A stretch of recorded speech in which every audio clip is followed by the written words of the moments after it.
Hello everyone. প্রত্যেক দিনের সকালটা আর আজকের সকালটার মধ্যে একটাই পার্থক্য, আজকে আমি যাব ঘুরতে আর এভরিডে থাকি বাড়িতে। তো এইটাই জাস্ট পার্থক্য, আর তাই জন্য আমি ভীষণ এক্সাইটেড। তো welcome back to my channel guys. যারা প্রথমবার আমার ভিডিওটা আজকে দেখছো, প্লিজ ভিডিওটা শেষ পর্যন্ত দেখে ভালো লাগলে একটা লাইক করবে, কমেন্ট করে জানাবে যে কেমন লেগেছে আমার পুরো ভিডিওটা, আর অবশ্যই তোমরা সাবস্ক্রাইব করবে।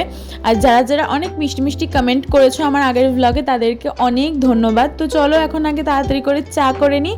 চা অনেক দিন বাদে অ্যাকচুয়ালি সকালবেলা নিজের হাতে চা করলাম, কারণ আজকের দিনটা দেখলাম একটু মেঘলা মেঘলা রয়েছে, বাইরে সূর্যের তাপটা নেই, তাই মনে হলো যে আজকে একটু চা করে খাই।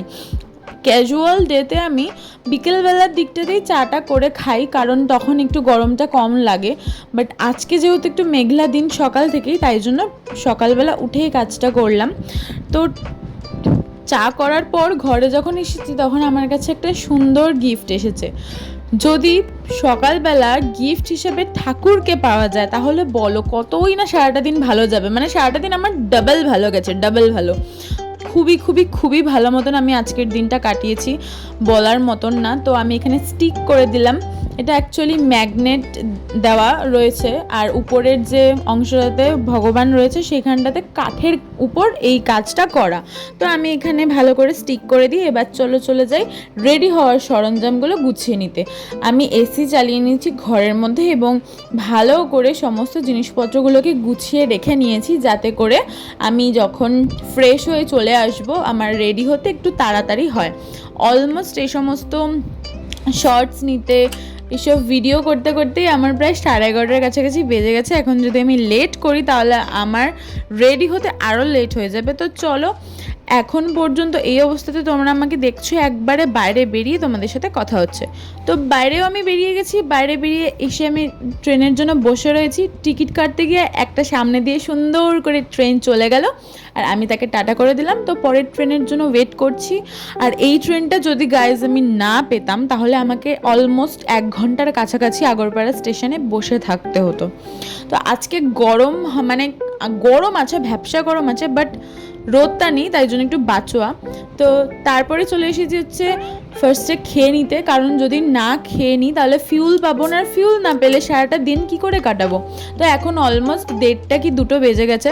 তো লাঞ্চ করে নিয়ে তারপরে এখন চলে যাচ্ছি মেইন গন্তব্যস্থলে, যেটার জন্য আমি বাড়ির থেকে বেরিয়েছি। একাকিত্ব বা বলতে পারো যে বন্ধুদের সাথে আমি যখনই আসি না কেন এই জায়গাটাতে আসতে বেশি পছন্দ করি। তো সেটা কোন জায়গা সেটা তোমরা দেখতে থাকো, তাহলে বুঝতে পারবে।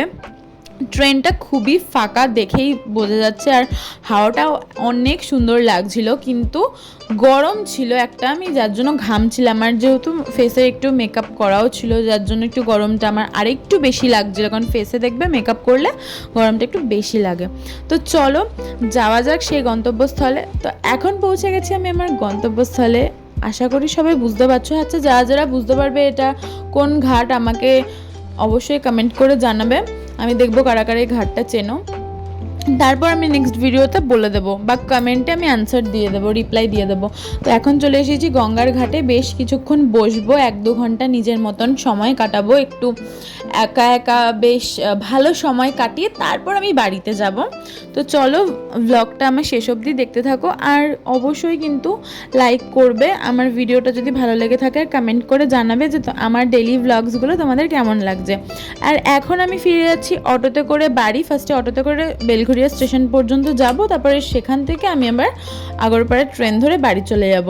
আর আমাকে অটোয় করে বেলঘরিয়া স্টেশন পর্যন্ত যেতে হচ্ছে, কারণ আমি একটু ঘোরা পথে গঙ্গার ঘাটে গেছিলাম। এটা অ্যাকচুয়ালি আমাদের ব্যারাকপুরের দিকে না, কলকাতার দিকে গঙ্গার ঘাটটাতে গেছিলাম।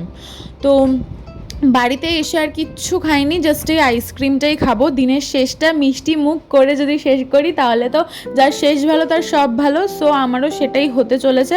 আমারও আজকের দিনটা আমি আইসক্রিম খেয়ে শেষ করলাম। নেক্সট ভিডিওর জন্য অবশ্যই অপেক্ষা করে থেকো। Bye bye.